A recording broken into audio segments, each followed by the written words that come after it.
आइए आज हम देखते हैं भारतीय संविधान का भाग 12। इसमें जो है क्या दिया गया है विषय में राजस्व, संपत्ति, अनुबंध और वाद। यह अनुच्छेद 264 से 301 तक विस्तारित है।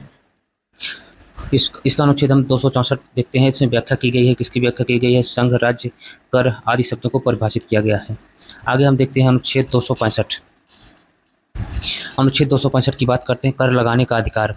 इसमें बताया गया बिना विधि के अधिकार के कोई भी कर नहीं लगाया जा सकता है।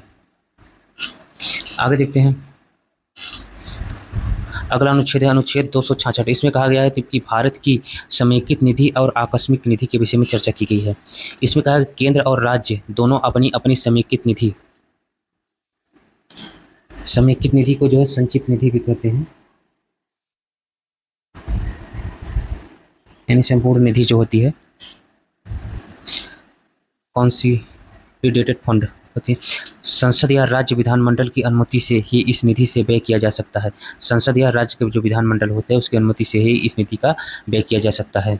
आकस्मिक निधि आपातकालीन व्यय हेतु प्रयोग की जाती है।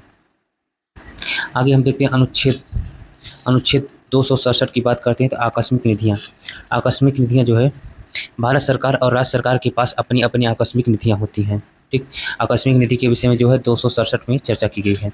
आगे देखते हैं 268 की बात करते हैं। 268 में जो है संघ द्वारा वसूले गए लेकिन राज्यों को वितरित कर। इसमें कह रहा है कि जो है संघ सरकार जो है टैक्स को वसूलती है लेकिन फिर बाद में राज्य सरकार को दे देती है। जैसे हो गया कि संबंधित कोई ज़मीन पर अगर टैक्स वसूल रही है, स्टाम्प ड्यूटी लगा रही है, तो उस पैसे को जो है संपूर्ण पैसों को राज्य सरकार को दे देती है। तो इसमें यही बताया गया कि अगर भले ही संघ सरकार अगर टैक्स वसूलती है लेकिन फिर जो है पूरा जो है राज्य सरकार को दे देगी।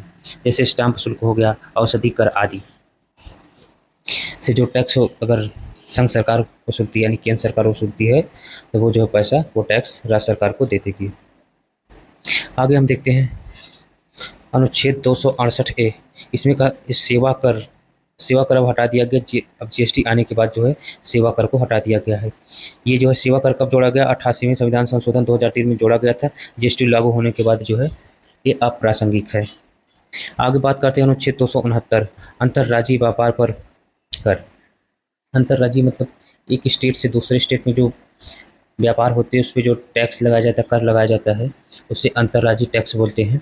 यह कर संघ वसूलता है यानी केंद्र सरकार इसको वसूलती है लेकिन वितरित जो राज्य सरकार को कर दिया जाता है। आगे हम देखते हैं आगे बात करते हैं अनुच्छेद 269A जीएसटी पर विशेष प्रावधान। इसमें बताया गया अंतर्राज्यीय जीएसटी केंद्र सरकार, अंतर्राज्यीय हमने बताया कि एक राज्य से दूसरे राज्य, ठीक है ना, तो कर अंतर्राज्यीय जीएसटी जो है केंद्र सरकार द्वारा वसूला जाएगा और केंद्र और राज्यों में बांटा जाएगा। ये जो है 101वें संविधान संशोधन 2016 में जोड़ा गया। आगे देखते हैं अनुच्छेद 270। अनुच्छेद 270 में क्या दिया गया? आयकर की आय का वितरण। इसमें कहा गया कि केंद्र द्वारा केंद्र द्वारा जो है वसूले गए कर को राज्यों को अनुपात में बांटा जाता है। वितरण का आधार वित्त आयोग की सिफारिश पर होता है। वितरण का जो है आधार वित्त की सिफारिश पर होता है।